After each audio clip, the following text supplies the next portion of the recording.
बिस्मिल्लाहिर्रहमानिर्रहीम। अस्सलाम वालेकुम students, welcome to CBEL concept based education learning YouTube channel. मैं हमाद अहमद आपका ट्यूटर। आज के इस लेक्चर में हम बात करेंगे बीकॉम पार्ट 2 की, जिसको ADP पार्ट 2 भी कहते हैं और इसको ADC पार्ट 2 भी कह सकते हैं। इसका सब्जेक्ट है कॉस्ट अकाउंटिंग। स्टूडेंट्स, आज हम कॉस्ट अकाउंटिंग का chapter number 8 say that chapter is material costing and accounting, इसका क्वेश्चन नंबर 35 करेंगे।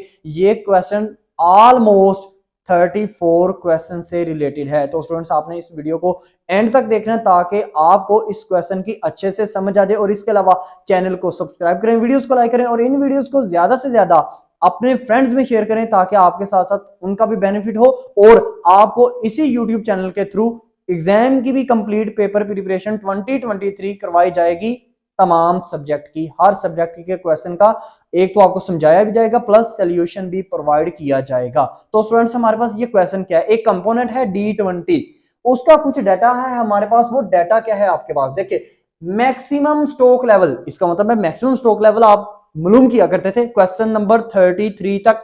तो मैक्सिमम स्टॉक लेवल हमें जैसे प्रीवियस क्वेश्चन के अंदर क्वेश्चन नंबर 34 के अंदर हमें मैक्सिमम स्टॉक लेवल उसने दिया हुआ था 12,000, तो इसमें भी हमें दिया हुआ है 8400, यानी कि 8400 हमें क्या दिया हुआ है, मैक्सिमम स्टॉक लेवल। अब इसके बाद देखिए बजटेड कंजम्पशन। अब ये बजटेड कंजम्पशन को आपने कंफ्यूज नहीं होना। बजटेड कंजम्पशन का ये मतलब होता है कुछ होगी मैक्सिमम कंजम्पशन, कुछ होगी मिनिमम कंजम्पशन। मैक्सिमम कंजम्पशन का मतलब है मैक्सिमम रिक्वायरमेंट या maximum daily use, minimum consumption का मतलब है मिनिमम डेली रिक्वायरमेंट या मिनिमम यूज। तो मैक्सिमम आपके पास कंजम्पशन कितनी है, मैक्सिमम रिक्वायरमेंट आपके पास कितनी है,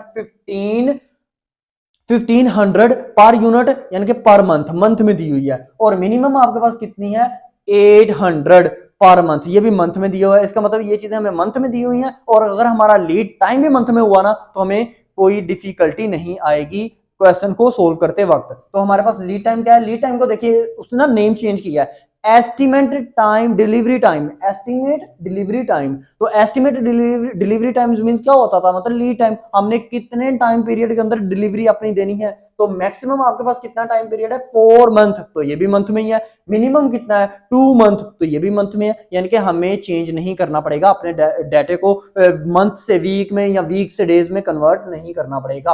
अब आपने मालूम क्या करना है, मालूम आपने करना है रीऑर्डर लेवल मालूम करना है और रीऑर्डर क्वांटिटी मालूम करना है। रीऑर्डर लेवल का तो आपको पता है, रीऑर्डर लेवल का दूसरा नेम क्या है, ऑर्डरिंग पॉइंट। तीसरा नेम क्या है, ऑर्डर लेवल। चौथा नेम क्या है, ऑर्डरिंग रीऑर्डरिंग लेवल्स। ठीक है ना स्टूडेंट्स, तो ये इसका मतलब आपको ये मालूम तो करना आता है। तो दूसरा हमारे पास क्या है, रीऑर्डर क्वांटिटी। रीऑर्डर क्वांटिटी जो आपने मालूम करनी है, इसका दूसरा नेम इकोनॉमिक ऑर्डर क्वांटिटी ही है। इसका मतलब ईओक्यू का दूसरा नेम क्या यूज होता है, स्टैंडर्ड ऑर्डरिंग क्वांटिटी भी यूज होता है।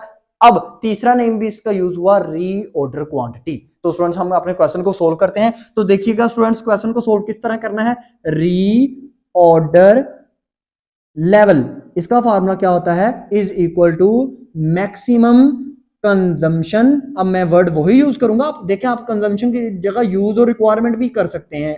Word use, consumption multiply by lead time. अब देखिएगा मैक्सिमम कंजम्पशन आपके पास कितनी है, वो आपके पास है 1500।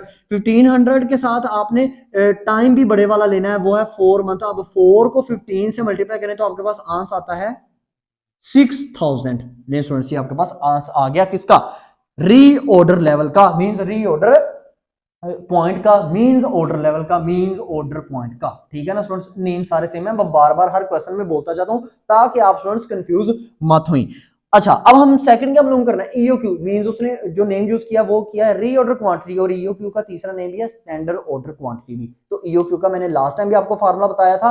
फार्मूला जो था, मैंने आपको ये कहा था कि ईओक्यू, ये देखिए ईओक्यू किस फार्मूले के अंदर से निकला हुआ है, किस फार्मूले के अंदर ईओक्यू आता है। तो मैं इस वीडियो के अंदर आपको दोबारा बता देता हूं कि किस तरह आप फाइंड आउट करेंगे। तो ईओक्यू देखें आपको किस फार्मूले के अंदर आता है, ईओक्यू आता है हमारे पास मैक्सिमम इन्वेंट्री लेवल। जब हम मालूम करते हैं ना, जिसको हम मैक्सिमम स्टॉक लेवल भी कहते हैं, maximum stock level is equal to order point या ऑर्डर लेवल माइनस आगे ब्रैकेट मिनिमम यूज मल्टीप्लाई आप करते हो इसको LT, मतलब लीड टाइम, ब्रैकेट क्लोज कर देते हो, प्लस करते हो EOQ। अब देखिएगा स्टूडेंट्स, अगर आप EOQ को इस तरफ रखें ना, राइट हैंड साइड की तरफ रखें और इन तमाम वैल्यूज को लेफ्ट हैंड साइड की तरफ ले जाएं इक्वल के, तो ये आपका ईओक्यू का फार्मूला बन जाता है। देखिए लेफ्ट हैंड साइड के ऊपर कैसे किन किन वैल्यूज को लेके जाएंगे, एक तो आप ऑर्डर पॉइंट को लेफ्ट हैंड साइड की तरफ लेके जाएंगे। जब आप ऑर्डर पॉइंट को लेफ्ट हैंड साइड की तरफ लेके जाएंगे ना, तो याद रखिएगा ये ऑर्डर पॉइंट इस तरफ प्लस में है, उस तरफ जाके माइनस में हो जाएगा। आप स्टूडेंट्स ये देखते हैं, देखिए जब भी प्लस और माइनस देखना हो ना,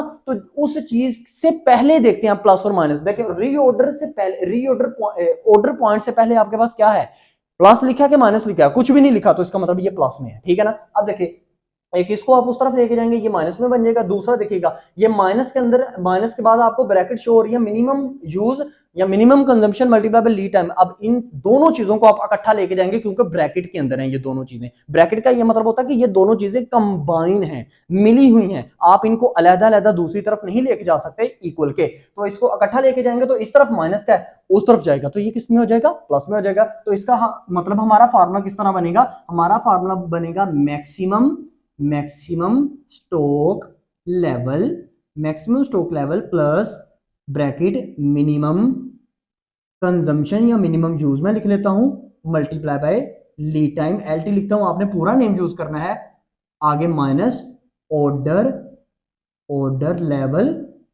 level is equal to E O Q. Students ये ई ओ क्यू का फार्मूला मैंने बना लिया। चाहे तो ईओक्यू को इस तरफ ले जाएं, इस तमाम वैल्यूज को इस तरफ ले आए, इस तमाम फार्मूले को इस तरफ ले आए, चाहे ईओक्यू को राइट हैंड साइड की तरफ ही रहने दें और इस वाली तमाम चीजों को इस तरफ ही रहने दें। तो मैं क्या करता हूं, मैं बिल्कुल इसी फार्मूले के अंदर, चलें यहां पे ही ना मैं इसके अंदर ना वैल्यूज को पुट कर देता हूं, तो ईओक्यू को ना मैं इस तरफ ही रहने देता हूं। तो मेरे पास क्या बन जाएगी, मैं वैल्यूज पुट करता हूं। मैक्सिमम स्टॉक लेवल मेरे पास स्टूडेंट्स कितना है, मैक्सिमम स्टॉक लेवल मेरे पास है स्टूडेंट्स 8400। तो मैं लिखता हूं 8400 प्लस ब्रैकेट के अंदर मिनिमम यूज मेरे पास कितना है 800, मल्टीप्लाई बाय मिनिमम मेरे पास लीड टाइम कितना है 2 ब्रैकेट क्लोज की, माइनस ऑर्डर लेवल 6000 मेरे पास आया, यानी कि ऑर्डर पॉइंट मेरे पास 6000 आया, इज इक्वल टू ईओक्यू।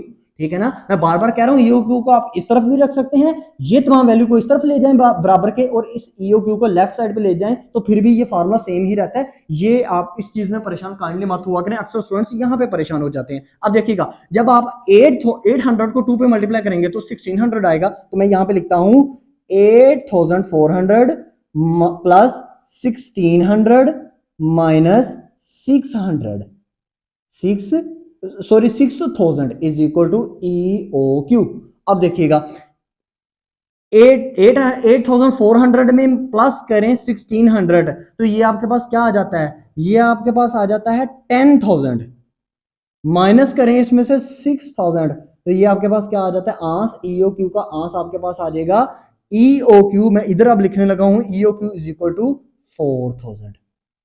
ये आपके पास किसका जवाब आ गया, ईओक्यू का। ले स्टूडेंट्स ये आपने ईओक्यू फाइंड आउट कर लिया। देखिए मैं बार बार कह रहा हूं, चाहे इक्वल के इस तरफ ले जाएं ईओक्यू को, चाहे इस तमाम वैल्यू को इस तरफ फार्मूले को ले जाएं, तो इसमें मसला नहीं बनता। आप स्टूडेंट्स कंफ्यूज हो जाते हो यहाँ पे, मुझे पता है, ठीक है ना। आई होप सो आपको ये क्वेश्चन समझ में आ गया होगा। देखो ये क्वेश्चन बिल्कुल सेम किस तरह का है, क्वेश्चन नंबर 34 की तरह का है, सेम क्वेश्चन है, लेकिन वर्ड में स्टूडेंट्स कंफ्यूज हो जाते हैं। अक्सर स्टूडेंट्स ये सोचने बैठ जाते हैं कि अगर हमें ईओक्यू कहने को पूछ रहा है ना, तो उसके ईओक्यू का नेम हमेशा ईओक्यू होगा। नहीं, ईओक्यू का दूसरा नेम रीऑर्डर क्वांटिटी भी हो सकता है, और तीसरा नेम स्टैंडर्ड ऑर्डर क्वांटिटी भी हो सकता है। स्टूडेंट्स मैं बार बार हर वीडियो के अंदर आपको गाइड करता हूं। इसी तरह रीऑर्डर लेवल का दूसरा नेम ऑर्डर लेवल भी हो सकता है, तीसरा नाम इसका ऑर्डर पॉइंट भी हो सकता है, चौथा नाम इसका ऑर्डरिंग पॉइंट भी हो सकता है। ठीक है ना स्टूडेंट्स, इसमें कंफ्यूज मत हुआ करें। इन्हीं मतलब ये जो डिफरेंट नेम यूज करके आपको पेपर में क्वेश्चन देता है ना, तो यहां से ही आप कंफ्यूज होते हो, आपको पता नहीं चलता कि ये हमें उसने पूछ क्या लिया आखिर। आई होप तो आपको ये वीडियो अच्छी लगी होगी। अब एंड पे मैं वीडियो को पोस्ट कर दूंगा, आप इसकी पिक ले लीजिएगा। इस वीडियो को आपने ज्यादा से ज्यादा अपने फ्रेंड्स में भी शेयर करना है, इस यूट्यूब चैनल को भी ज्यादा से ज्यादा अपने फ्रेंड्स में शेयर करना है, ताकि स्टूडेंट्स आप इस तरह की कंसेप्ट वाइज एजुकेशन को गेन कर पाओ। इसके अलावा कोई भी चीज आपको परेशान कर रही है, कोई भी प्रॉब्लम है, कोई भी इशू है, कमेंट सेक्शन में लाजमी मुझसे गाइड कीजिएगा। अब तक इतना ही, अपना ख्याल रखें, अपने इस यूट्यूब चैनल का भी। अल्लाह हाफिज।